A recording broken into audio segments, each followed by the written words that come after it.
We are back here on Wrestling Observer Live. This is Bryan Alvarez with our guest host today, Lance Storm. You can call in at any time. We have some open lines. The number is 1-800-878-PLAY. We were talking about TNA and their move to 2 hours this coming Thursday. They have already taped the first 2 episodes of the 2-hour show. And Lance, on your website today, stormwrestling.com, you wrote a big article. In fact, there were 2 articles. There was one article about TNA and your thoughts on it, and there was another smaller segment, just TV thoughts, in which you also happen to bury TNA. And as we've mentioned, we've said a lot of things about TNA in the past, so to look at this from a positive perspective, if you could change anything about TNA currently, what would that be? It's hard to pick just one, but honestly, I think the first thing I would do is either replace or gag their announce team. I think Mike Tenay and Don West really kill the show. I think they hamper more than they do help. So this is the first thing that you would do? That's the first thing I would do, yeah. Even before I would, shoot the creative department, I think I would replace them. Really?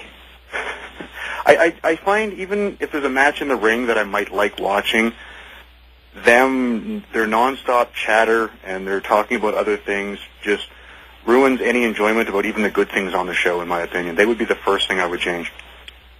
Now, I also wanted to talk about something before we get any further. It was the autopsy of Bryan Adams has come back, and it was determined that he passed away of an overdose. It was an accidental overdose. He had 4 drugs in his system, including a muscle relaxer, a painkiller, and Xanax, which Chris Benoit also had in his system when he died. They were all at therapeutic levels, but the 4 of them combined killed him at age 44. And were you surprised when this came back? Certainly not. It seems to be, the norm more than anything else that multiple combinations of drugs seems to be what does in most of the boys that pass away early. Especially the muscle relaxers, because they said that he wasn't breathing. I think it just goes back to I wouldn't be surprised to find out he had an enlarged heart, and the muscle relaxants or someone probably slowed down his heart, because that's what I'd watched a shoot interview with Chris Candido once, and he said he almost had did have a heart attack once, and it was due to the fact that the muscle relaxants, I think he was on Somas at the time, slowed his heart rate down so slow, and with his enlarged heart needing to beat actually harder than everyone else's, that it, just about caused him to die there. So this certainly doesn't surprise me at all. Now, you, of course, a former wrestler in ECW, WCW, and WWE, and WWE a couple of weeks ago sent a letter to 500. I've actually been corrected. I had written 500 former employees, and somebody pointed out that WWE wrestlers are not, in fact, employees. They're independent contractors. So 500 former independent contractors offering free rehab. And you got this letter, and were you surprised? I was a little surprised. I had read online that they were offering the rehab service to anyone that needed it. I didn't expect to get a personalized letter in the mail from Vince. Granted, it's a form letter, obviously, that the computer personalized, but still, it was a letter from Vince offering me rehab. And one thing I did think was nice, so they actually are encouraging you to pass the letter on to others that may not have got it if you think they might need it. You can complain all you want about the motivation behind it, but if there's one guy out there that takes him up on it, it's a good thing. Do you think that, obviously most people would think that, well, the reason that they did this was because Congress is breathing down their neck. There are 2 ways to look at it. One way to look at it is, well, they did not publicize this until the wrestling newsletters and websites publicized it, so perhaps this was just something that they did out of the goodness of their heart. But there's also the other way to look at it, in that if you send a letter out to 500 employees, well, obviously it's going to end up in the wrestling media, and at that point it's going to be picked up elsewhere, which is exactly what happened. It ended up in Newsday and that sort of thing. But as you mentioned, it is all things considered, they are offering free rehab. Yeah, the end result is good. They certainly didn't need to publicize it. Even when they try to keep a secret, the world hears about it. So, trying to publicize it and get good PR out of it, is really a waste of time and effort, because it's going to get out there one way or the other. Now, do you think that this is something that some wrestlers might take, an offer that they might take? Because it just sort of seems to me that I don't think the issue with a lot of guys going to rehab is that they can't afford it. Well, I think the only chance it really has of succeeding is if it gets into the hands of a wife or a spouse that's been, really hoping that their spouse might clean up, and this might give them a means by which to get them down that road. Like if my wife had opened this and I was a drug addict mess that she's been struggling with for years, she could call the lady that's listed in here and try to get some help and try to get me into rehab. So it's the possibility that it could work. But unfortunately, most drug addicts, don't jump up and want to go to rehab. So I don't know how many people will take advantage of it. We can just hope some will. Now, 11 wrestlers were suspended recently as a result of purchasing drugs over the Internet. And, of course, the WWE wellness policy prohibits such a thing, but somehow none of these people ended up getting suspended until it became public that they had purchased things over the Internet. But regardless, they were suspended, and it was a 30-day suspension, and I believe tomorrow is day 27 or 28, and they are returning. The Raw Stars, Umaga, Regal, Ken Kennedy will be returning tomorrow night. The former ECW champion, John Morrison, will be returning on Tuesday, and Chavo Guerrero, Funaki, and others will be returning on Friday to SmackDown. And do you expect this to improve the television? Because WWE programming lately has been poor. And some people place the blame on these people being suspended. And others are just looking at it from the perspective of it's just not good TV regardless of who you have on the show. So what do you expect tomorrow? I'm hoping the show will improve, although I certainly don't blame the lack of talent as the reason for the show being, damn near unwatchable lately. I think it's just been bad TV. Although I do find it interesting, I didn't know that they're actually shortcutting the 30 days by a couple to get an extra TV taping in. They are, in fact. Give it a few days off the. Which is, just horrendous if it's in fact shortcutting it, and which would, to be completely contradict your wellness policy. Like, well, it's sort of close, but we need to get these guys back on TV. Let's go to Ed in San Antonio. He has some comments on WWE in general. Ed, what's going on? Yeah, hey guys, how you guys doing? Bryan, congratulations on the promotion. I'm glad that Wrestling Observer is going to stay on. And I wanted to talk a little bit about the letters they sent out for the drug testing. Do you think, like you guys were saying, that probably guys aren't going to take it up, but do you feel that this will continue, or do you think like they'll offer this for like the years to come, or is this just something that's going to happen right now while the heat's on with Congress and all the news and everything like that? It's actually a good question. I mean, I don't picture a guy coming forward in 5 years and asking them to if the rehab offer is still valid. I think it was something that they sent out as a result of Congress putting pressure on them. And I just, I think that if nobody takes advantage of it now, like if I were a drug addict and somebody offered me rehab and because of my addictions I was not up to taking that offer, I'm not sure that down the road I would be more willing to. Perhaps I would. But I don't know. Lance, your thoughts?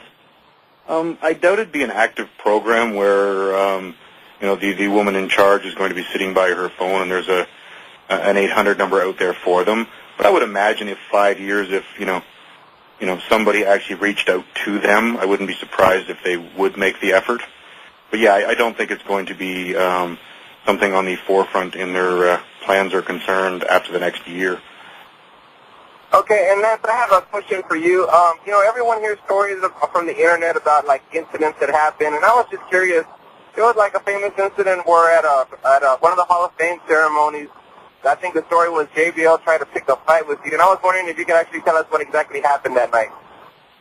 Oh, okay. I think calling it famous is a bit of a stretch, but it was actually at WrestleMania, the one in L.A. I had said something, I don't even know what exactly it was, in OVW that had gotten reported back to John. Whether it accurately or not, I have no idea. And we crossed paths in the trainer's room at WrestleMania, and he exchanged a few unpleasant words, but that was about it. I wouldn't say he was trying to pick a fight. He was just voicing his opinion loudly for a minute or two. Didn't amount to a whole lot. Okay, you know, we, like I say, everyone, we hear stories that probably are more than they're actually to, and I just thought you'd like the chance to say that. And also another question I have for you is, back, I don't know how to say this on radio, back when they gave you the gimmick of you having the gimmick in a large member. Yeah, okay, yeah, exactly. What was going through your mind when they gave you this gimmick? Boy, there was so many things going through my mind, and I doubt very few going through theirs. I think someone just thought it would be funny and decided that, hey, I could be the human tripod and tag with Val, and everybody could have a chuckle. And the angle was done so poorly, most people don't even know that I was doing that for a while. On that subject, there was another storyline that you were given early on in your WCW career, or your, I guess Vince Russo suggested this, that you would be Eric Bischoff's illegitimate child. Yes, that was the first creative input Russo threw at me the day we actually met when I was negotiating my contract. I met with Russo and Bischoff, and Russo and I discussed potential creative directions, while Eric and I, discussed actual contracts, money, and details, and so forth. And he thought I had the same cocky, arrogant look on my face that Bischoff had, and figured I'd be a natural to play his illegitimate son. Would this require dyeing your hair black or anything of that nature? Yeah, we didn't get that far, thankfully. Eric put the kibosh on it relatively early, which was nice. I think Eric was involved in about 4 other angles on TV at the time, and I think they thought of having an illegitimate son my age didn't sit well with him. Now, we've had a lot of people, and maybe it's just me, but I seem to have had a lot of people that have made the comment that I could watch Raw every week until the illegitimate storyline played out with Vince McMahon, and it ended up being Hornswoggle. You seem to have somewhat of the same opinion. I don't know if you've completely given up on Raw or anything like that, but you were very let down by this revelation. Yeah, it really it didn't kill it for me, but I have to admit I have not watched an entire episode of Raw since. There's a few other factors with timing as far as why I haven't, but I found, granted the angle was a bit of a stretch from the believability scale, but I found it interesting, and it was sort of the one thing on Raw that I'm like, okay, this could be interesting, I'm going to see where it goes. And I felt so slapped in the face with such a ridiculous comedy joke finish that I really lost interest to a large extent. And the next week I tuned in partway through the show because we get it in Canada live and then replayed, so I usually catch bits and pieces on each broadcast. And the first bit that I caught was some of the stupid skits with Hornswoggle, and I'm like, this is, there's no wrestling, there's no sport, and it's not entertaining, so I've turned it off the last couple of weeks, well before seeing more than half the show.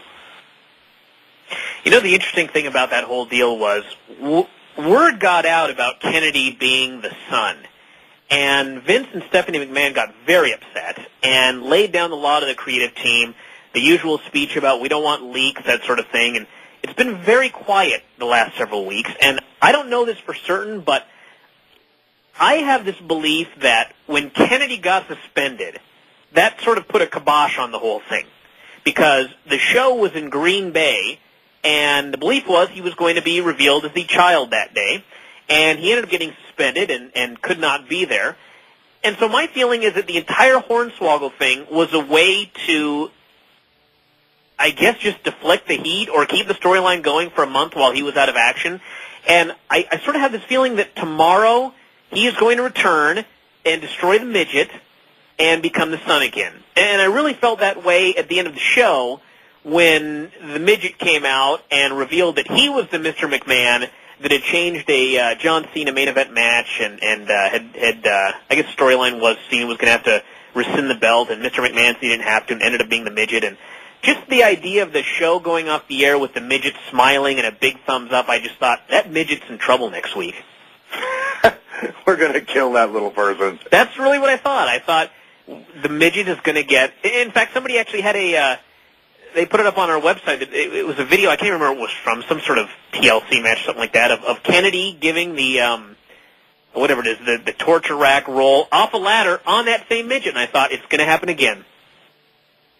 It could be, although unfortunately for me, the Hornswoggle reveal wasn't a comedic a bridge in the angle to continue later. It just really turned me off, the whole damn thing. So to you, it seemed like this is over. It's over for me. You know, perhaps if they can make it really intriguing when they come back, I'd be willing to, you know, get behind that angle. I'm not saying I'm done with Raw, but it's like, as far as I'm concerned, this angle isn't one I want to see any more of. And I think even if Kennedy just comes back and gets the spot and gets the big push, part of that will offend me too, because what does that say about the suspensions and the, you know, the whole purpose behind the wellness program? If it's like, well, we have to suspend you for 30 days, but we'll hold off the really big money program so you can still make your money. I think that's sort of, I think it's kind of a given that that's how things are going to be, but I keep foolishly hoping it's not. Were you surprised? I shouldn't even ask this question because I already know the answer, but I'll ask it anyway. Were you surprised when you turned on Raw and saw the size of Vince McMahon and Triple H this week? I didn't see, again, I didn't watch a whole lot this week. I saw the brief, I caught the tail end of Vince jumping off the cage where he almost fell. And it wasn't enough to tell if he was, you know, just big because he's always been big and hasn't, you know, lost it all yet, or whether he was still just as jacked as normal. Hunter seems to be getting, you know, bigger and harder every week I see him, which, you know, will never surprise me. It may disappoint me, but it never surprises me. We have an email question here for you. Apparently, this person writes, Mike Quackenbush won the Ted Petty Invitational last night after getting a concussion in a match and then coming back to wrestle later that evening. Do you think this kind of action is courageous, foolhardy, or a little of both? If he legitimately had a concussion, it's beyond foolhardy. It's bloody insane. I think people need to start taking head trauma a hell of a lot more serious.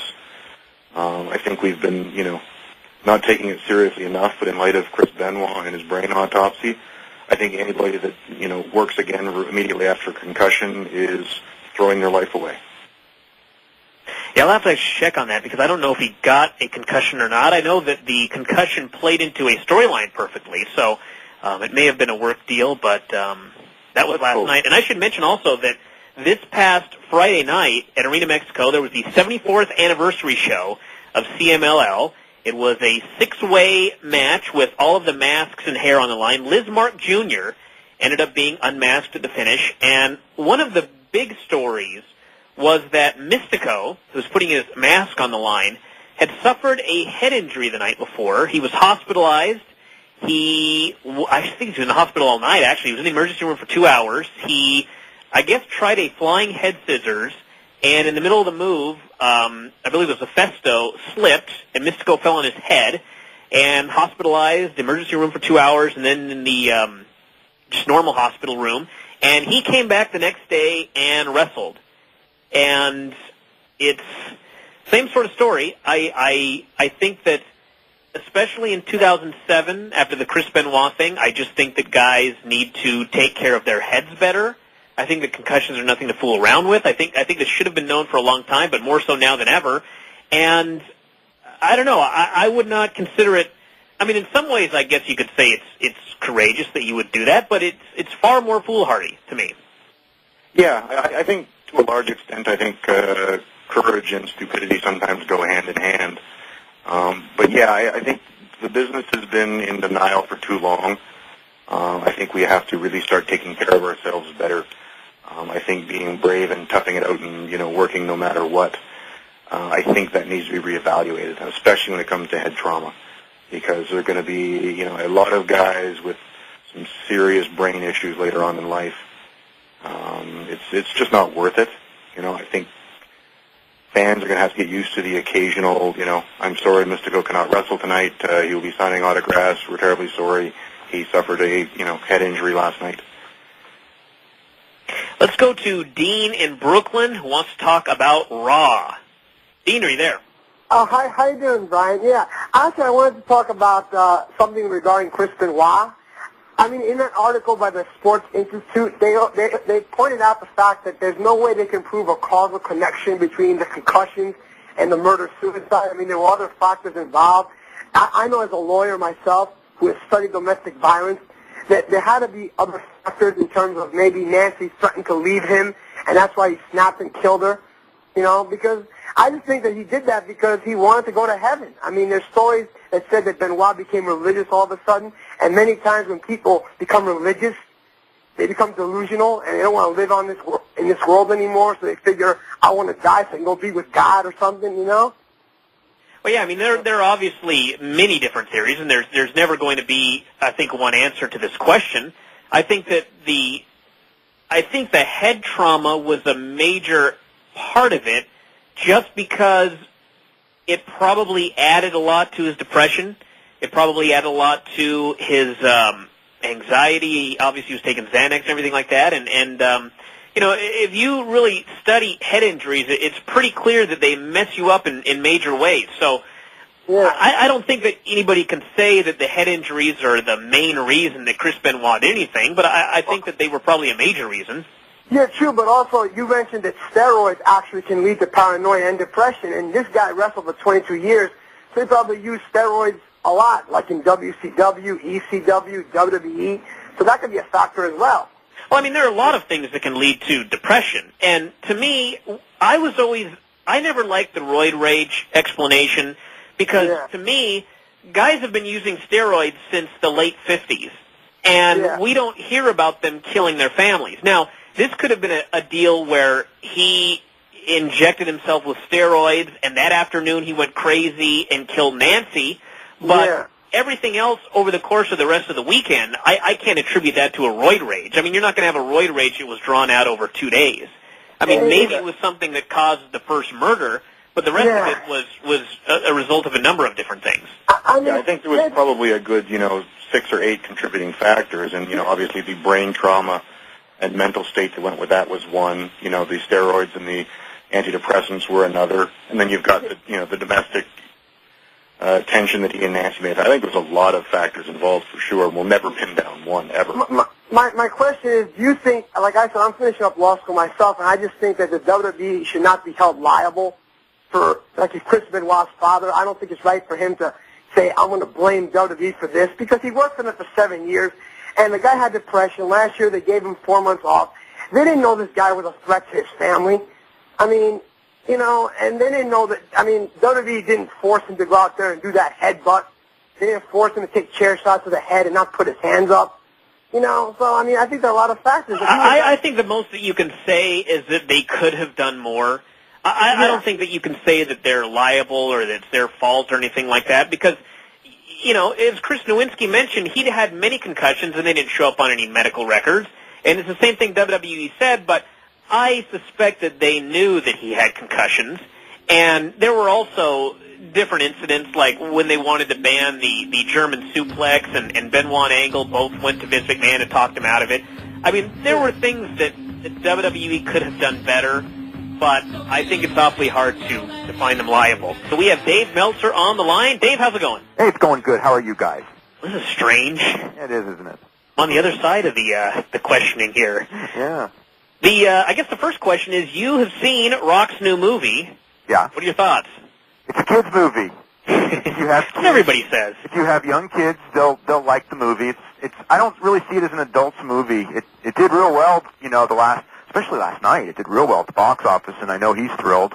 But if you're an adult, you're going to see it as pretty predictable. I mean, you can see pretty much everything coming. The slapstick is kind of the obvious slapstick you would see in a Disney movie, so that's kind of what it is. He's good at, he comes across well in it. And this is the last movie as Dwayne The Rock Johnson. Yes, he's the next movie, which is Southland Tales, which is going to come out in just a couple of weeks, and probably not with nearly the publicity. He's just going to be Dwayne Johnson, and that's his name from this point forward. You think that's does it even make any difference? I sort of think he should keep it, you know what I mean? Why not? I think that in his mind, The Rock is a professional wrestling name, and he wants to. It's real important to him, I think, to be seen as something other than a professional wrestler. I don't think that it's so much of, I don't think that the current situation in pro wrestling, helps you in the movies. But I think that it's just, I think he wants to be a guy who used to be a pro wrestler, as opposed to being thought of as a pro wrestler who's doing movies. Yeah. Now, Southland Tales, I believe they re-edited it about 70 times. What's the update on that? I don't know. I mean, I know they redid a whole bunch of scenes, and it's coming out in November, and it got destroyed at Cannes. He was in France, it was like so excited that, he was getting it screened there, and the critics just killed it worse than like any movie at that festival in decades. So they had to redo the whole thing. Now, you saw that movie on the same weekend that you went down for UFC 76, and what were your thoughts on that show in general?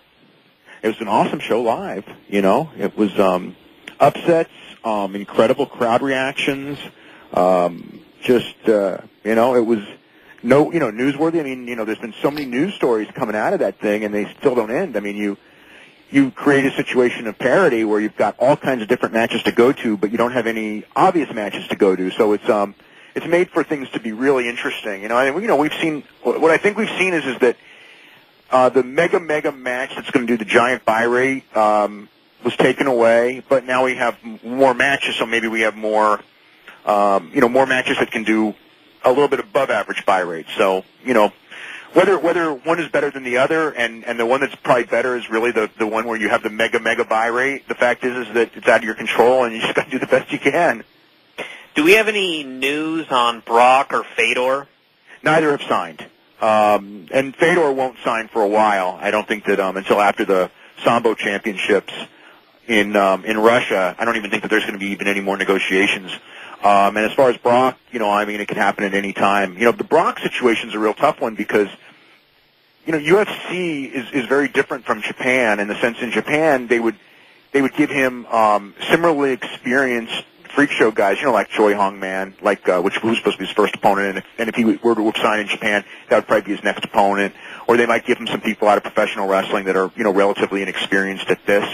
But with UFC, you go right into the lion's den, and I don't know that he's ready for that. I mean, as great an athlete as he is, and as great a potential as he could have in this sport, you just can't go in there with one fight and be, fighting these guys that are complete, athletes in the sport. It's like a guy learning basketball who's, tall and agile and can do anything, but then playing against, college players and NBA players after a year in the sport, it's just too difficult to master, and there's too many things to learn. So, going there, it's UFC's the best place for notoriety. I don't know it's the best place for him this early in his career.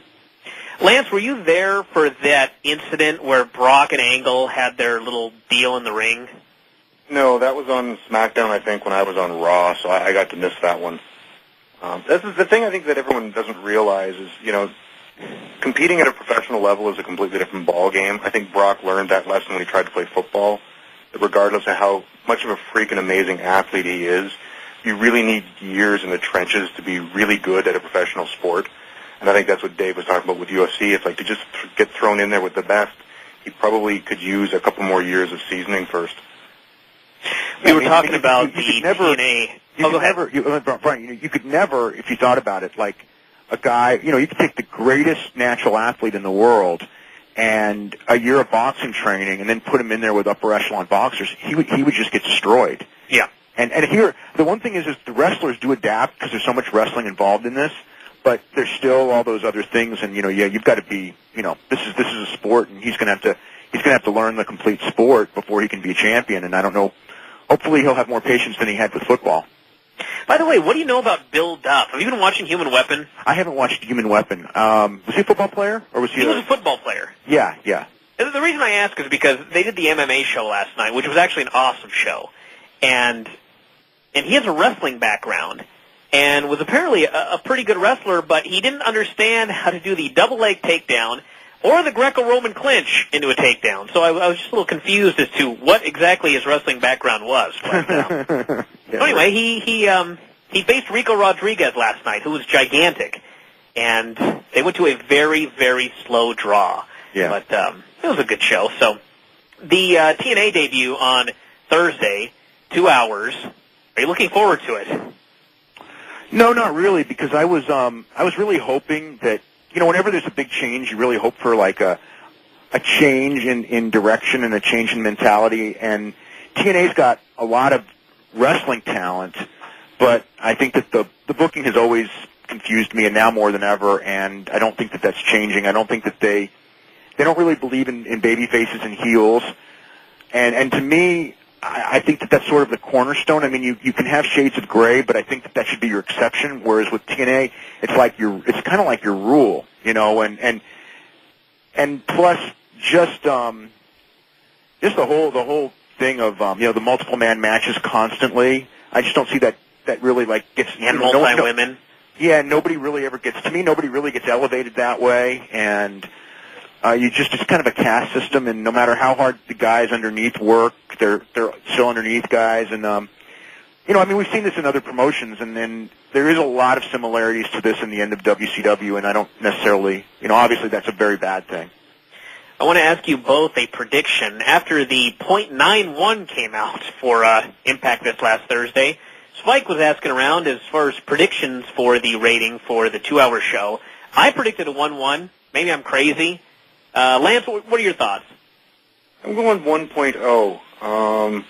I don't know if the show doesn't improve, how many people are going to be able to stick it out for 2 hours. And I don't think anyone other than TNA fans know anything's different, so I don't think they're going to draw a huge market anywhere. Dave? Well, you know, they're not doing any special advertising for the show, which would be key to what I would want to do. You know, and I would obviously want to have some really big thing at the end, and they don't have any really big thing at the end. And their big hook, you know, which is they're putting in the middle of the show, is that you could see Pac-Man wrestle, but he doesn't wrestle as usual. And obviously we've seen Pac-Man means nothing for ratings anyway. But I mean, I still think that probably, you know, I would say 1-1 if I was going to pick a number. You know, yeah. So you're predicting no big commercial on Raw tomorrow? No, because there've been plenty of times when they should have done that, and they never have in the past. And I just don't. So you have no faith in them learning from their past mistakes? Yeah, I don't know. If it was if it was me and I was Spike, I would do that. But TNA itself, they've never really spent money on advertising the TV show. Yet they live and die by the ratings of the TV show. Have you come up with some sort of explanation for the ECW rating yet, the 1-1? Everyone's just saying it's the first week of the new season, and a lot of people are sampling other shows, and you know, I'm sure that's part of it.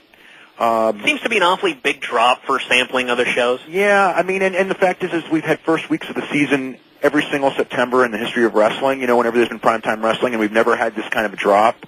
You know, we've had to drop against football, you know, but obviously there was no football on Tuesday, and football is like, you know, more head-to-head with wrestling fans.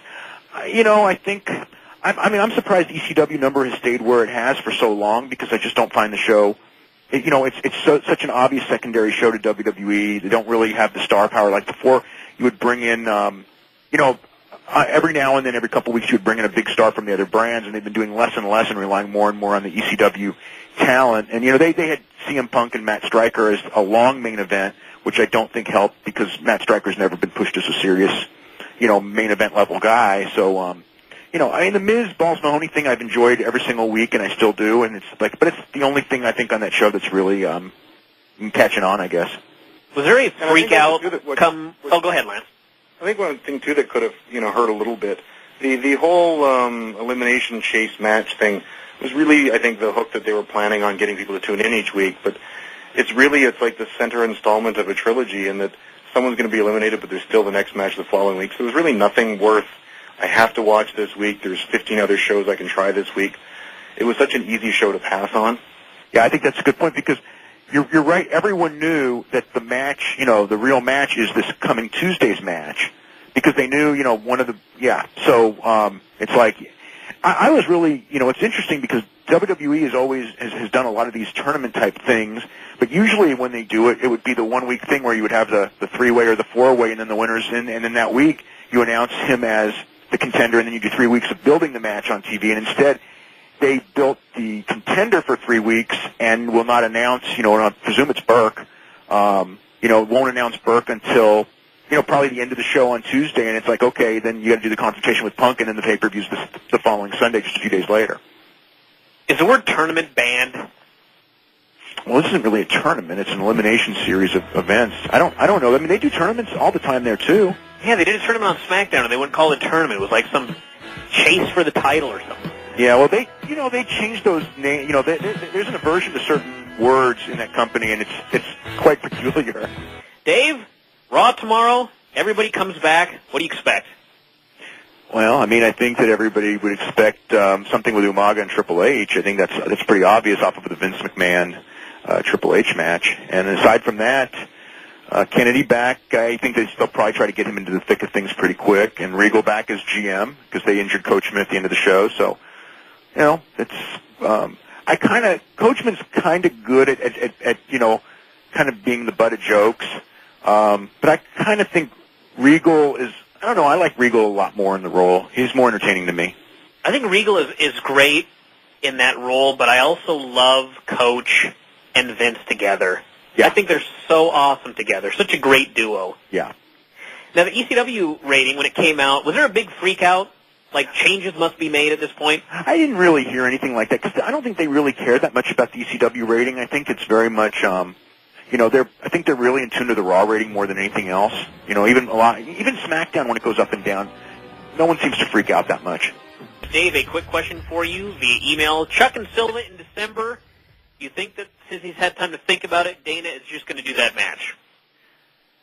They're talking about it a lot more than they were, you know, 5 days ago even. It's not, you know, it's Dana's decision.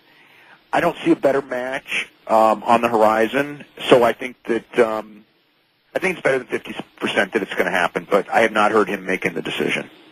What were your thoughts on Strikeforce last night? I didn't get to see it. I didn't really see it either. I tried to watch it on the internet, but it kept freezing up. So I just heard, you know, I talked to some people there. They said it was a lot of fights, not really any great fights. It's more the atmosphere of the idea that they'd had a show at the Playboy Mansion with the women and the celebrities and $1,000 ticket prices, and it was.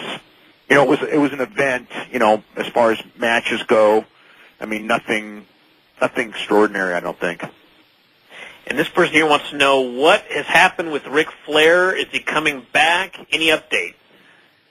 No real updates.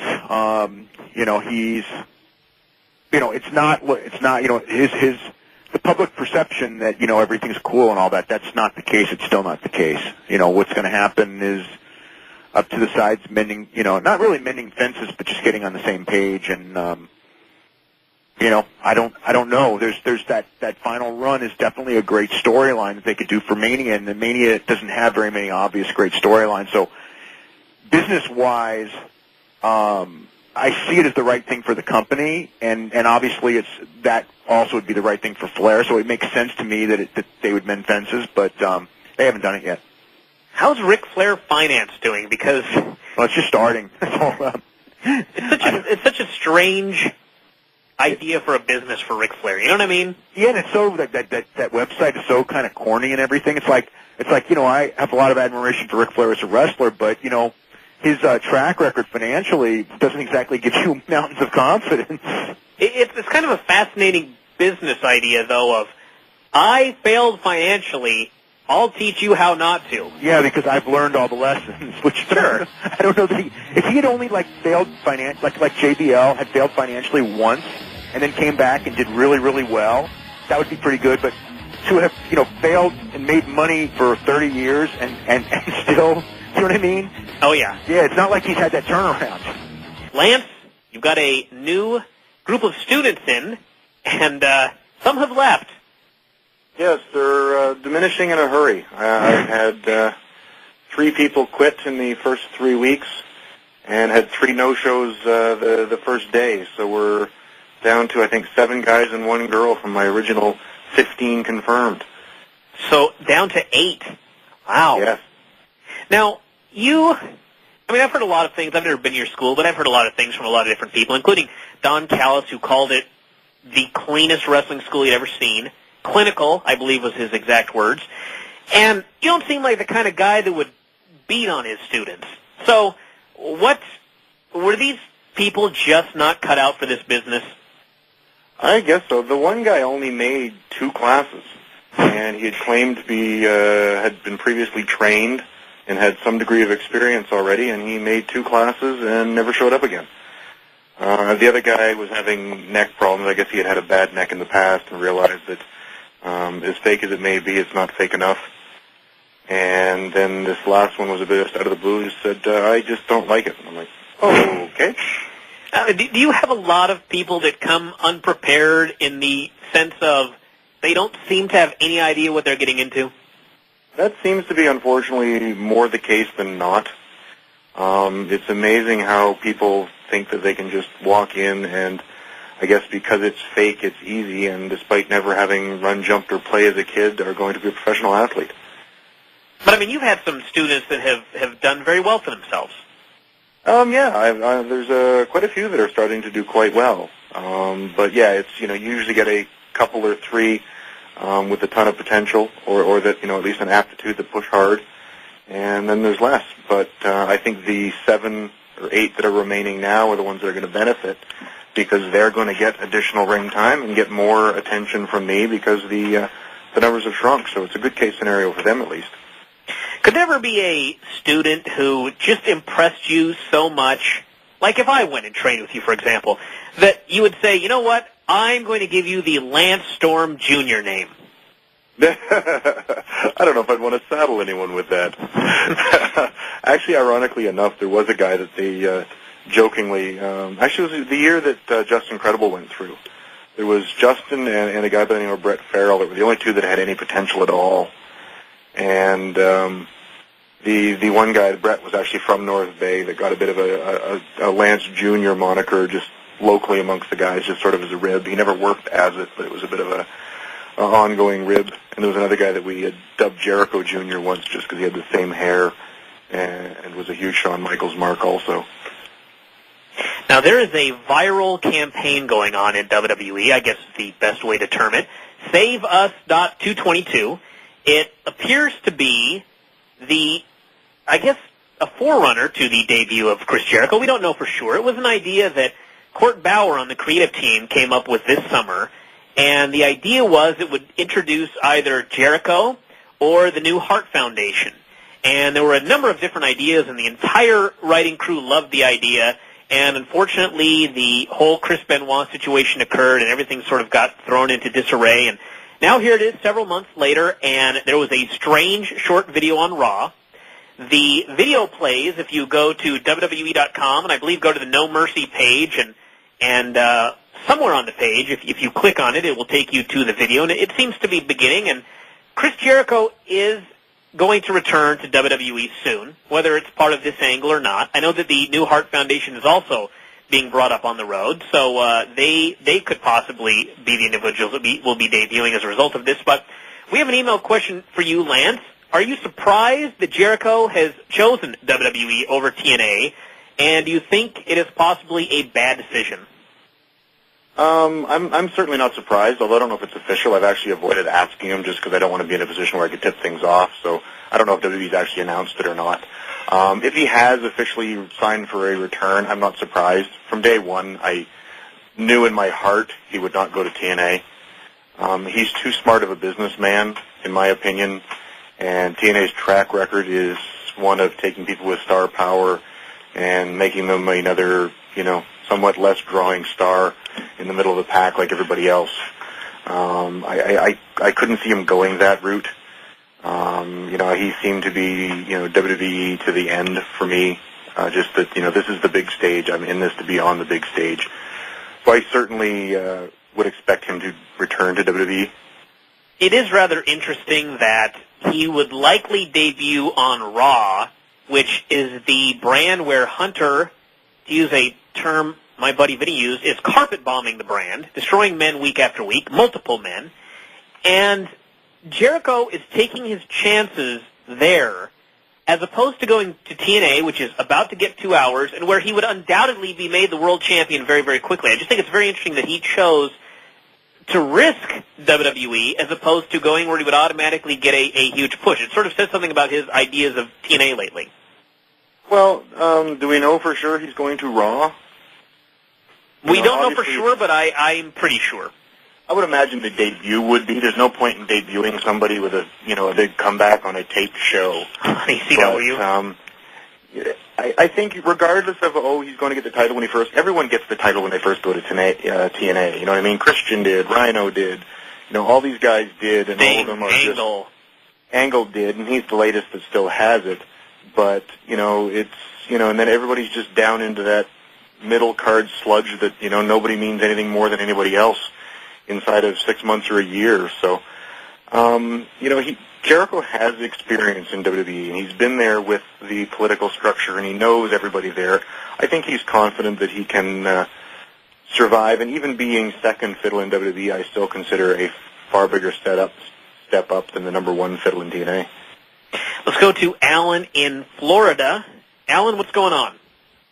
Bryan, I wanted to ask you about the wellness policy. Is it like a double standard? Because Batista and Orton are still there. I mean, they haven't been touched. I think if you watch the television, it's pretty clear there is a double standard. I'm not sure exactly how it works. I think that if you really look at everything that's gone down, it's pretty clear that WWE has not changed the loophole in the policy that allows guys to get testosterone replacement therapy or steroids for purposes of injury rehabilitation. Vince has gone in front of the locker room twice now. He went once shortly after Benoit died, and he went once about 3 weeks ago, and he said, everybody get off drugs. And you can tell from watching TV that a lot of the undercard guys heard this message and got off drugs. Right. You can also tell from looking at TV that some people did not apparently heed that warning. And I really have felt in the last couple of weeks that what has happened is they have given their wellness information to Congress. They have done everything that Congress has asked for the most part. And they feel that everything's over now. September's over. There have not been any hearings. There are not going to be any hearings. We're fine. And to me, that message was sent on Monday when certain guys were just gigantic. Mm-hmm. Yeah, but I hate the double standard quote, though, because there's still human growth hormone out there that, regardless of what test Vince wants to throw at him, you can pass a test. So just because there's bigger guys on the show still that are getting pushed doesn't necessarily mean that they're looking the other way and these guys are failing wellness tests. That's true. If you're just a mid-card guy that's got a minor occasional, steroid habit, you spend a few bucks on a cyclodeca or something, go, oh, crap, I got to get off the gas. But if you're somebody that's, a big-time, long-term bodybuilder on human growth hormone and everything else, a major part of your life, you're going to go more out of your way to either use growth hormone to pass your test or get the prescriptions you need to stay on it because it's such a big part of your life. It doesn't necessarily mean there's a double standard. Well, you know what's interesting about that is with HGH, guys like Funaki and Umaga, they were busted because it was discovered that they had been purchasing it. They did not fail any tests. None of these 11 people that were suspended actually failed a test. And to me, that's the key because when you see what they were taking, they all should have failed tests, except for the pure HGH guys. Everybody else should have failed their tests, and they did not fail their tests, which really tells me something. Alan, anything else? Yeah. About Hogan and Austin, is that just like a personality conflict, or are they trying to just stall the match to build it up later, or what's going on with that? That match will never happen. And Lance, I'm sure, knows as well as anybody, you never say never in this business, but it's an issue of Austin loves holding this match over Hogan's head, and it drives Hogan crazy. He wants to beat Austin. He's never going to. Austin loves it. Austin can't even get back in the ring. And so you're never going to see it. So They don't like each other, or what is it? No, they do not like. I'm sure Hogan will work with them, but Austin has no desire to. So we have some questions for Lance, and I wanted to ask you also about the last caller. Your thoughts on the Steve Austin Hulk Hogan match and why it's not taking place? I think the biggest thing, and this comes back to a bit of an old adage in wrestling. With it being a work, it's one of those things where I'm getting back on one of those things. Not wanting to do a job for a guy that you know won't put you over if the instance was reversed. And I think that's what it comes down to. It's like I don't think Austin is willing to put Hogan over because he knows Hogan wouldn't return the favor. So it's sort of the last calling card of who's going to put who over to make that person out to be the be-all and end-all biggest star in the history of the business. And when both guys know the other isn't going to put them over, you butt heads. It was something actually stuck in the back of my craw in ECW that I worked with Rob so many times, and he never put me over. And it was always in the back of my mind. It's like, would he if he was asked to? And there was only one house show in WWE. It was in Vancouver where we had a single match, and I was to go over. And Rob didn't even blink, went out and did the exact same hard-working match we always had. And from that point on, it was a little bit more comfortable in the back of my mind going, you know what, I put this guy over 1 million times, but it was his turn, he did it. And I think Steve knows that if it was Hogan's turn, he wouldn't do it. It's a funny thing with the top guys, like a Hulk Hogan, like a Steve Austin, where they may say publicly that wins and losses don't matter, but they obviously very strongly feel that they do. Whereas I think a lot of wrestlers really don't, I don't know if don't care is the right word, but they don't see it as a career-ending deal if they lose to Lance Storm or Rob Van Dam. Yeah, I think part of the problem is that there's a lot of insecurity in this business, and there's a lot of ego. And in basketball, you've got stats and world championship rings that can say, look, I am the best. But in wrestling, you don't have that because of the nature of the business. So I think guys are always looking for, that defining moment, that claim to fame that, I was the biggest star there was. And there's a few guys in the business that legitimately have claim to being perhaps that. And that's where it starts getting sticky. Because, who was the biggest draw ever? Was it Hogan or was it Austin? So there's no way of ever really proving for sure who the better man was. So I think things get a little stickier. It is funny that one of the biggest stars of all time, Rock, totally did not care.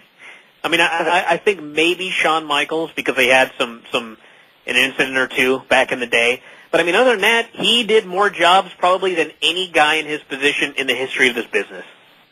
Yeah, and Ric Flair loves doing jobs. Ric Flair, there's another one, yeah. Although I think if you read his book, I think the pot shots at Foley and Brett were his insecurities coming out. Yeah.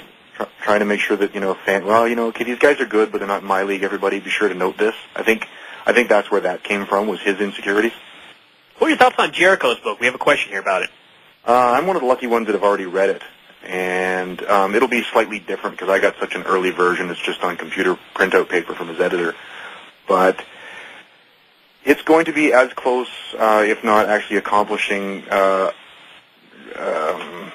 dethroning Have a Nice Day as the best wrestling bio. It is, I think, a better story, and he did more of a worldly journey than Mick. And I think he is equally as entertaining. I'll be curious if people who don't know all the people he's referring to will find it as funny as I did, because the description of people that I crossed paths with early in my career, I found myself bursting out laughing hysterically reading, and I'm curious if others that don't know the people he's describing will find it as funny. But the book is an absolute awesome must-read, and it will be our next Bookmarks Book Club book on my website, so pick it up, read it, and get involved. In the bookmarks at stormwrestling.com. The Jericho book, I mean, so it sounds like a fun book. Do you think there's going to be criticism that he could have been, that maybe he didn't attack targets that people would expect him to attack? No, I don't think so. Because I think when you write a book, you have to decide what you're going to do. And he tells an amazing journey all through the Indies and overseas in Mexico and Europe and Japan. And I think the direction he covers completely. I don't think he sugarcoats anything, but he's not trying to turn it into the National Enquirer either. I read it and thought it was really accurate, really honest, in that, it's not, oh, I'm so great, oh, look how much money I drew, I should have been the biggest star in the history of the world, please remember me as great. It was really honest, it was really humble, and so damn funny and entertaining. I want to go to Alex in San Diego. He has a question about the Fan Fest at the Cow Palace, I believe. Alex, you there? Hey, Brian. Hey, congratulations on getting the show, and hello, Lance. Basically, I just threw down $250 ago this Wrestle Fan Fest in San Francisco, and I've made comments about it before. Is this thing really going down, or what? It's funny you should ask that, because I emailed somebody a couple of days ago that is supposed to be in a very prominent position at the Fan Fest, and asked him if it was still ongoing, and I have not heard back. And I heard, I think a lot of people have probably heard that there are things ongoing that are sort of questionable about this event. I presume it's going on, but I've talked to people that don't seem to know anything more about it than they knew about 4 months ago, and it seems to be looming. So I don't have an answer for you. Okay, wow. All right, thank you. And then that's it. Just congratulations on getting the show, and have a good day. All right, thanks, and good luck in training. All right, thank you, brother. Lance, the fan fests. Have you?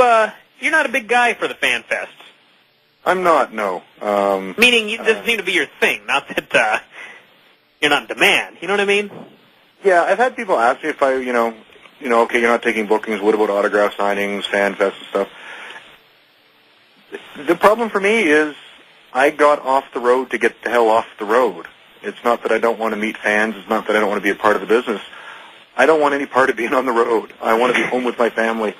So I have no interest in going out and signing autographs any more than I do going out and working. I love working. I love signing autographs, but I don't want to go anywhere to do it.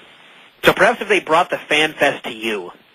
Yes, if somebody wants to organize a huge fan fest here in Calgary, they could probably get me booked without too much effort.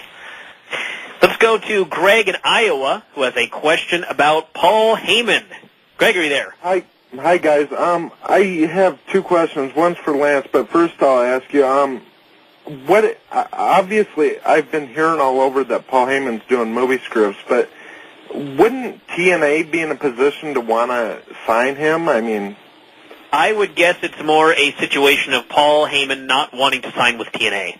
I think at this point he wants to try his hand at Hollywood. And, I think that if he were interested in wrestling, he probably would have worked something out with WWE. And I get the impression that they knew that he was not interested in wrestling just because his contract just kind of expired and it wasn't a major deal. So I would not expect him. And when you really think about it, too, if you look at the writing crew for TNA and they've got Jim Cornette right there and do absolutely nothing with him, I don't even have confidence that they would think about potentially using Paul Heyman. I'm sure it's been discussed, but clearly not at a major level. The problem is, too, that, I think TNA creative management, Jared, whoever you want to dump it on, is in denial. You know what I mean? They don't want to hear the truth. And that's one thing that Paul Heyman has always gotten himself in more trouble with for anything else, is he spits out the truth and what he thinks no matter who he's talking to. And I don't think a lot of people in TNA want to hear what the problems are because they're trying to cover up those problems to ensure their own spots. Okay. And for Lance, I've been hearing that for in the WWE they're going to be testing for marijuana and finding the people that don't pass the test $1,000. Do you think the guys are just going to keep on smoking? And also, Lance, what are your thoughts about marijuana in the industry? I think the one thing that's going to be interesting, because a lot of people are saying, well, if you only get tested 4 times a year, the worst you can do is get, hit with a $4,000 pot tax. But since November 1st, they're supposed to be releasing negative tests, and I'm curious what it's going to do for talent, PR, and public image of the company if every 3 months we get announced that here's a half a dozen people or a dozen people that are failing their pot test every 3 months. I actually do not think they're going to release marijuana failures because they've already made it clear that if you fail a test for pot, it's not going to count as a strike. It's not going to count as a suspension or anything like that. So I would guess that those will not come out. That would just be another double standard so they can hide drug use in the company? Sure. Lance, what are your thoughts on pot in the industry? I'm against pot as much as I am any other drug. I'm as drug-free as you're going to get. But that being said, I don't think, it really is an effective factor in the wrestling industry. It certainly doesn't help your career any. So, it wouldn't have broken my heart when they first didn't include pot in the wellness program. It didn't bother me at all. But, I certainly have no problem with them testing for whatever the hell they want. I would very much guess that the $1,000 fine 4 times a year is probably not going to bother a lot of people. But that would be my guess. I mean, we don't really know for sure if they're going to test more than 4 times, but my assumption is it'll be just the 4 times per year, and everybody will just be upset with being out $4,000. But, I mean, for the big names, not a big deal at all. For the lower-level names, probably a little bit, but not too bad. So, got an email question for for Lance. It's about Edge. He mentioned in his newest blog that he stayed for a while with you during an ongoing cross-country trip. I want to know if they discussed any of the more newsworthy items of the last few months involving Edge, such as when he'll come back, anything of that nature. Well, I talked to him about it. I don't want to tip my hand. I think he's still got about a month left for medical clearance on his torn pec, but rehab had gone extremely well. He was able to start lifting again, so he was feeling quite good health-wise. But it was more a social visit than a business visit, and we tended to talk more about life in general than the wrestling business. But he's doing well, and I would expect to see him back in approximately a month. Now, he'd had the torn pec, if I recall correctly, in like late 2006, and I guess he just rehabbed it, and then he eventually tore it off the bone. Is that basically what happened? The other one. What was that? The other pec. Oh, is the other pec? He originally had the tear on the one side, rehabbed it, and then he tore the other pec. Was he spearing some guy in a stupid outfit, some kind of skit thing on the floor? Oh, that's right. Yeah, it was the I remember that. I can't remember somebody who in a costume. Booker or somebody. Yeah, but something like so he tore the other pec. It's the other one, yeah. Well, that sucks. Yes, completely. Huh. Unaware of that aspect of it. We've actually got a caller that wants to talk about Edge. Nick in Kansas City. Nick, what's going on? Hell of a question, Nick. Yes, let's go to Joe in New York City, who has a question about Chris Jericho. Nick, hey, or Joe, I'm sorry. Joe, are you there? Yeah. What's up? My question's for Lance. You were talking about the Chris Jericho book before. How up-to-date is his discussion, if any, on Chris Benoit, on his book? The book was written before Benoit died. It was already in the final draft getting printed by then, so it doesn't cover Benoit at all. I wouldn't be surprised if he goes back and adds a brief mention either as before or an after in the book. But the book was written before he died, so. Would you expect that he might go back and maybe change some things that he had written about Benoit, or do you think that let's just say that you wrote a book and perhaps you heavily praised Chris Benoit, and then you learned before going to press that he had killed his family and committed suicide. How would you feel immediately afterwards? I mean, would it be your first inclination to go back and change some of the good things that you had said, or could you separate it even from the beginning of this was this guy's career, this is what this guy did at the end? I think I would go back and reread just to make sure, but I don't recall, and again I read it a little while ago, I don't recall there being anything in-depth about Chris. I don't think he probably had to go back and edit anything. I know he had mentioned that there was a page in the book that he was going to list or mention those who have passed during his career, people that he had worked with or that were mentioned in the book that were no longer with us. I would imagine he would have had to go back, add Benoit to that list, and probably some degree of a footnote, but I don't think the book needed to be rewritten or altered any. Okay, and my next question is I was thinking about the whole Jericho video that was on all three shows last week, and if he really is returning, I was thinking to myself, yes, originally this is going to get everyone excited, but when you really think about it, what matchups are there that are new for Jericho and would really get people to buy the pay-per-views after he first debuts?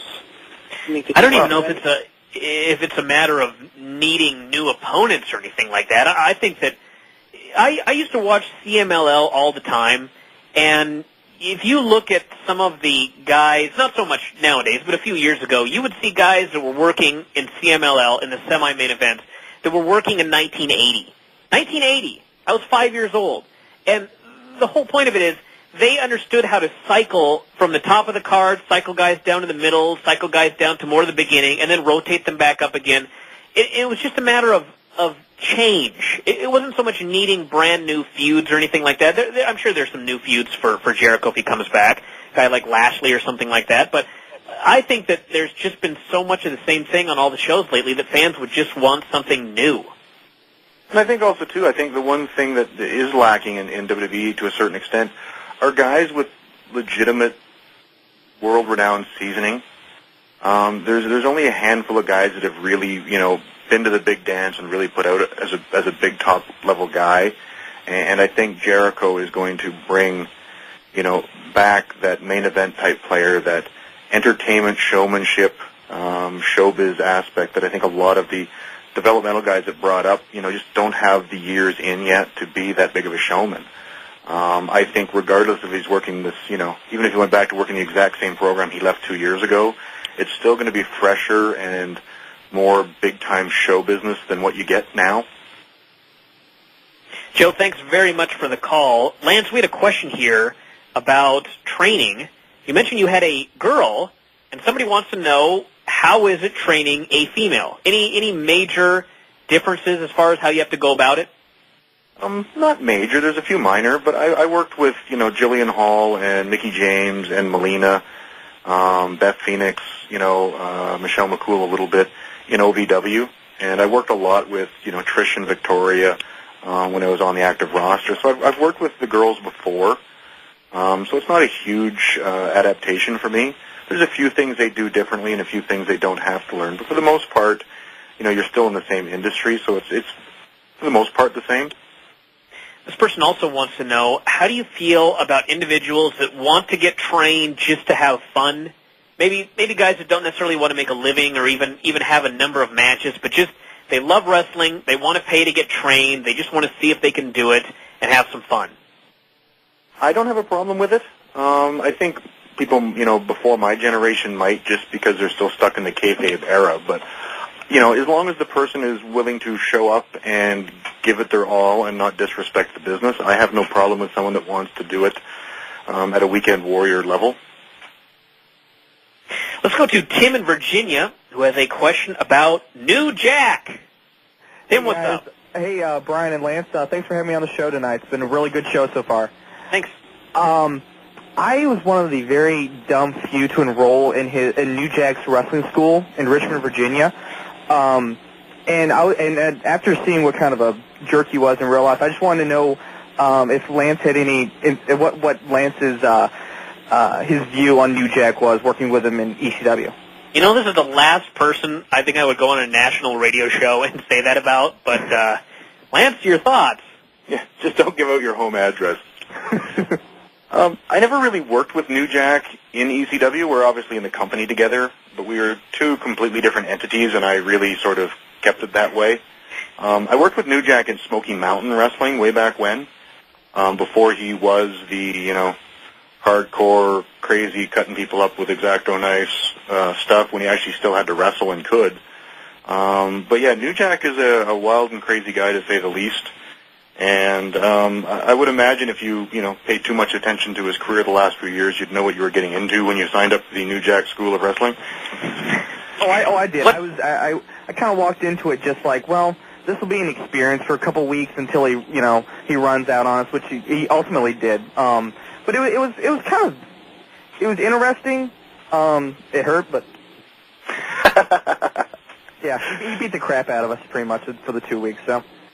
You didn't learn any holds or anything of that nature? We learned no, unless a being thrown into a wall is called a move. No. Kind of a hold. Yeah, kind of. I guess in a way. It had to have been entertaining, if nothing else. So, are you going to keep training, or did the New Jack deal sort of turn you off to the business? It turned me off of being thrown into stuff. So now I'm kind of weighing my options. There's really not any good wrestling schools that I've been able to find around here. So I'm just kind of trying to weigh my options right now. How far is Calgary from Virginia? It's really far, especially in a 97 Chevy Cavalier, that's for sure. I see. Well, if anything comes up, please call back and let us know, because that was a hell of a story right there with New Jack. Training in New Jack School. Will do. Thank you very much, guys. Yeah, thanks for calling. You can call in, everybody, by the way, at 1-800-878-PLAY.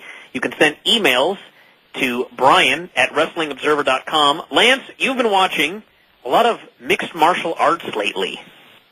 Yes, I've been getting into it more and more. I've actually gone to the step of actually programming my DVR to record the Ultimate Fighter every week. And I've been catching the free pay-per-views as well as the Ultimate Fight Nights. And I've actually gone as far to contact my cable company and figure out how I can get pay-per-view, because I may even start spending money and ordering some MMA pay-per-views. Wow. That's a big step. Yes, it is. This step was not made for wrestling. Pardon? The step was not made for wrestling, clearly. It's harder for me with wrestling, just because I've been in the industry and something just feels wrong having to pay for it. Sure. You know, it just seems wrong. I don't know why, but having to dish out money to watch a pay-per-view for a company I've worked for and a show I've been on just seems wrong to me. So I have a harder time justifying spending cash to order a wrestling show. Now, if your son or daughter decided, you know, I want to get into this business, whether that be pro wrestling or MMA, what would you say? I wouldn't stop them if they had their heart set on it, but I would have a very long, serious talk to make sure that they were mentally strong, because this industry, especially the pro wrestling one, has really eaten up and spat out a lot of people. But there are a few of them people. I think myself is, a prime example of people that can use the business and not get ruined by it and have a great time with it. So if they were prepared enough and a strong enough willed person, I would certainly keep my eyes on them very closely to make sure that they didn't get eaten up by the business. But I wouldn't be, forbidding them from doing it. Are you planning on taking the kids to the game plan? I am, actually. I've always enjoyed Rock's movies. And I enjoy Disney movies generally, too. So this is a chance where I can take my kids, I can kill two birds with one stone. And I'm looking forward to it. I get annoyed at the critics that are, lambasted saying, well, it'll appeal to kids but not adults. It's like, it's a Disney movie. It's aimed at kids. The acting bug never got to you? There was never an opportunity, and I don't necessarily think I'd be necessarily particularly good at it. So it's not something I went out of my way to pursue. I think fame is one of the driving factors behind getting into movies, and I've never had a whole lot of interest in that. We've got Geraldo in San Diego who wants to talk about the new Heart Foundation. Geraldo, what's up? Hey, Brian. Hey, Lance. Sorry, I have a sore throat. I was wondering about the new Heart Foundation. Who is it going to consist of? Because I thought Bret Hart was not going to have nothing to do with the WWE anymore. The last I heard, it would be Teddy Hart, Harry Smith, and Natty Neidhart, and I know they want Bret Hart there to do an angle to introduce them. I don't know if he's going to do it. I don't know if, Lance, you've heard anything? I haven't heard from Bret, but I have heard rumors that he's willing to help out as much as he can within reason to kick them off, which I think would be fabulous. I'm a huge fan of Natty Neidhart. Harry I don't know as well, but he's really talented. And Teddy, who everything reports I've heard has got his behavior in check, is an extremely talented guy, too. So it could be a really dynamic combo. Geraldo, thank you very much for the call. I want to very quickly go to Lee from Canada. Lee, what's up? Lee, are you there? Yes. Hello? Yep, what's up? Yes, I just wanted to ask Lance about his time in WCW in the Team Canada. I was always a fan of that stable. Yeah, it was a lot of fun. It didn't last as long as a lot of people thought. It was only about I think, an 8-month run at most. But it was a lot of fun. We had a lot of good people and did a lot of fun stuff. And it was nice that they left us out of the Kevin Nash, Scott Steiner top end of the cards. We were left alone a fair bit and got to do what we wanted, which was great. Yes, thanks very much. Oh, that's awesome. Oh, I was just wondering, did you get along good with Vince Russo in WCW? I thought he booked you very well. I don't think it was Russo that was booking me, but yeah, I did quite well then. Thanks, everybody, for listening this week. Make sure you check out Lance's website at stormwrestling.com, wrestlingobserver.com, the host site for this website, or this radio show, and, of course, figure4online.com, our website. We shall talk to everybody next week. It was done so poorly, most people don't even know that I was doing that for a while. On that subject, there was another storyline that you were given early on in your WCW career, or your, I guess Vince Russo suggested this, that you would be Eric Bischoff's illegitimate child. Yes, that was the first creative input Russo threw at me the day we actually met when I was negotiating my contract. I met with Russo and Bischoff, and Russo and I discussed potential creative directions while Eric and I, discussed actual contracts, money, and details and so forth. And he thought I had the same cocky, arrogant look on my face that Bischoff had, and figured I'd be a natural to play his illegitimate son. Would this require dyeing your hair black or anything of that nature? Yeah, we didn't get that far, thankfully. Eric put the kibosh on it relatively early, which was nice. I think Eric was involved in about 4 other angles on TV at the time, and I think they thought of having an illegitimate son my age didn't sit well with him. Now, we've had a lot of people, and maybe it's just me, but I seem to have had a lot of people that have made the comment that I could watch Raw every week until the illegitimate storyline played out with Vince McMahon, and it ended up being Hornswoggle. You seem to have somewhat of the same opinion. I don't know if you've completely given up on Raw or anything like that, but you were very let down by this revelation. Yeah, it really it didn't kill it for me, but I have to admit I have not watched an entire episode of Raw since. There's a few other factors with timing as far as why I haven't, but I found, granted the angle was a bit of a stretch from the believability scale, but I found it interesting, and it was sort of the one thing on Raw that I'm like, okay, this could be interesting, I'm going to see where it goes, and I felt so slapped in the face with such a ridiculous comedy joke finish that I really lost interest to a large extent, and the next week I tuned in partway through the show, because we get it in Canada live and then replayed, so I usually catch bits and pieces on each broadcast. And the first bit that I caught was some of the stupid skits with Hornswoggle, and I'm like, this is, there's no wrestling, there's no sport, and it's not entertaining, so I've turned it off the last couple of weeks, well before seeing more than half the show. The interesting thing about that whole deal was word got out about Kennedy being the son, and Vince and Stephanie McMahon got very upset and laid down the law to the creative team, the usual... slowed his heart rate down so slow, and with his enlarged heart needing to beat actually harder than everyone else's, that just about caused him to die there. So this certainly doesn't surprise me at all. Now, you, of course, a former wrestler in ECW, WCW, and WWE, and WWE a couple of weeks ago sent a letter to 500... I've actually been corrected. I had written 500 former employees, and somebody pointed out that WWE wrestlers are not, in fact, employees. They're independent contractors. So 500 former independent contractors offering free rehab. And you got this letter, and were you surprised? I was a little surprised. I had read online that they were offering the rehab service to anyone that needed it. I didn't expect to get a personalized letter in the mail from Vince. Granted, it's a form letter, obviously, that's a computer personalized, but still, it was a letter from Vince offering me rehab. And one thing I did think was nice, is they actually are encouraging you to pass the letter on to others that may not have got it if you think they might need it. You can complain all you want about the motivation behind it, but if there's one guy out there that takes them up on it, it's a good thing. Do you think that, obviously most people would think that, well, the reason that they did this was because Congress is breathing down their neck. There are two ways to look at it. One way to look at it is, well, they did not publicize this until the wrestling newsletters and websites publicized it, so perhaps this was just something that they did out of the goodness of their heart. But there's also the other way to look at it, in that if you send a letter out to 500 employees, well, obviously it's going to end up in the wrestling media, and at that point it's going to be picked up elsewhere, which is exactly what happened. It ended up in Newsday and that sort of thing. But as you mentioned, it is all things considered, they are offering free rehab. Yeah, the end result is good. They certainly didn't need to publicize it. Even when they try to keep a secret, the world hears about it. So, trying to publicize it and get good PR out of it, is really a waste of time and effort, because it's going to get out there one way or the other. Now, do you think that this is something that some wrestlers might take, an offer that they might take? Because it just sort of seems to me that I don't think the issue with a lot of guys going to rehab is that they can't afford it.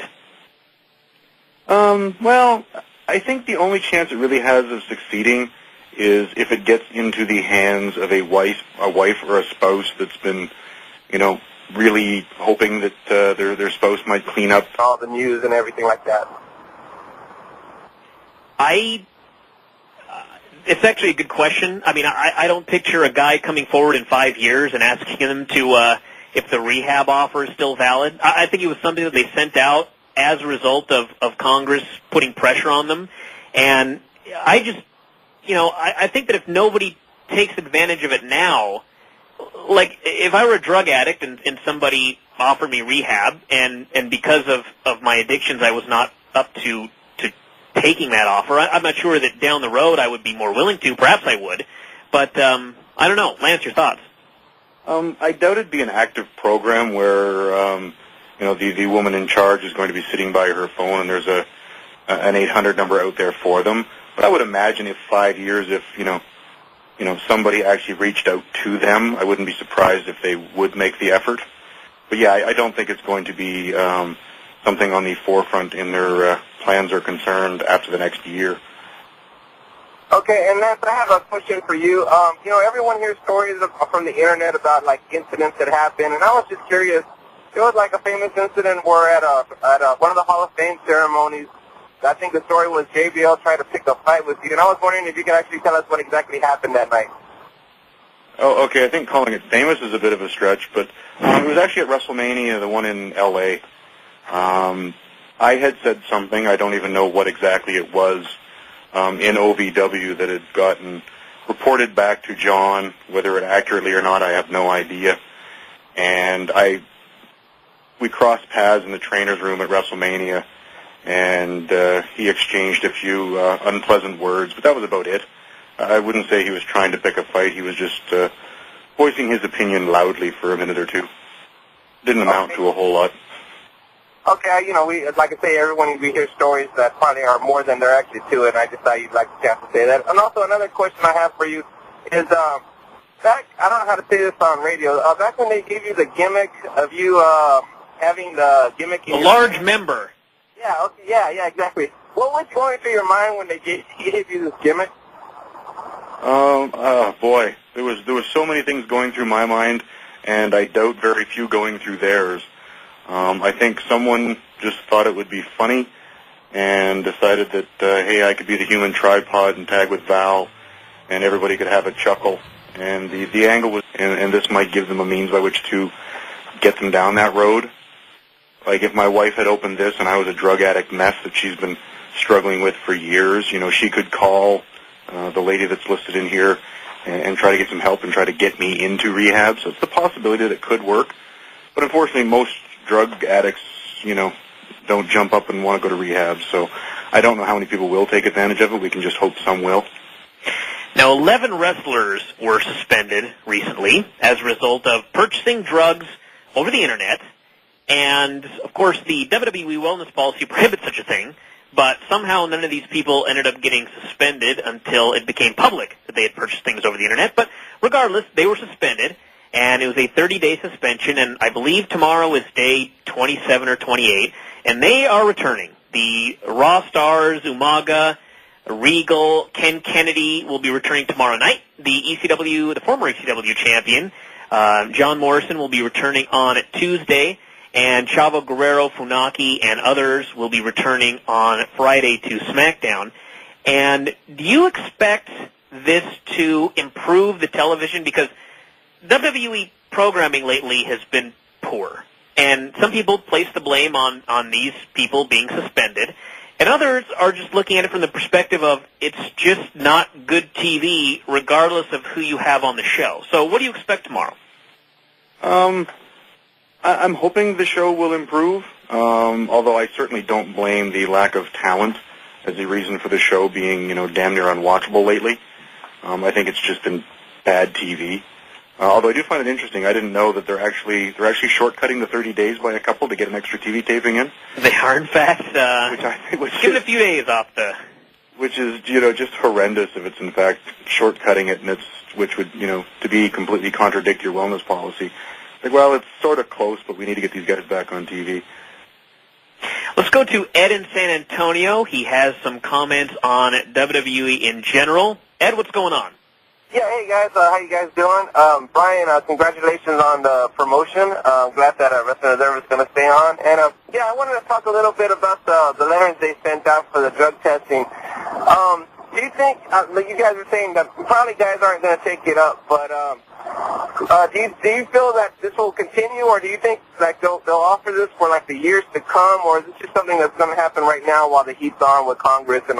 We are back here on Wrestling Observer Live. This is Bryan Alvarez with our guest host today, Lance Storm. You can call in at any time. We have some open lines. The number is 1-800-878-PLAY. We were talking about TNA and their move to 2 hours this coming Thursday. They have already taped the first 2 episodes of the 2-hour show. And Lance, on your website today, stormwrestling.com, you wrote a big article. In fact, there were 2 articles. There was one article about TNA and your thoughts on it, and there was another smaller segment, just TV thoughts, in which you also happen to bury TNA. And as we've mentioned, we've said a lot of things about TNA in the past, so to look at this from a positive perspective, if you could change anything about TNA currently, what would that be? It's hard to pick just one, but honestly, I think the first thing I would do is either replace or gag their announce team. I think Mike Tenay and Don West really kill the show. I think they hamper more than they do help. So this is the first thing that you would do? That's the first thing I would do, yeah. Even before I would, shoot the creative department, I think I would replace them. Really? I find even if there's a match in the ring that I might like watching, their nonstop chatter and they're talking about other things just ruins any enjoyment about even the good things on the show, in my opinion. They would be the first thing I would change. Now, I also wanted to talk about something before we get any further. It was the autopsy of Bryan Adams has come back, and it was determined that he passed away of an overdose. It was an accidental overdose. He had 4 drugs in his system, including a muscle relaxer, a painkiller, and Xanax, which Chris Benoit also had in his system when he died. They were all at therapeutic levels, but the 4 of them combined killed him at age 44. And were you surprised when this came back? Certainly not. It seems to be, the norm more than anything else that multiple combinations of drugs seems to be what does in most of the boys that pass away early. Especially the muscle relaxers, because they said that he wasn't breathing. I think it just goes back to I wouldn't be surprised to find out he had an enlarged heart, and the muscle relaxants or someone was probably slowed down his heart, because that's what I'd watched a shoot interview with Chris Candido once, and he said he almost had did have a heart attack once, and it was due to the fact that the muscle relaxants, I think he was on Somas at the time,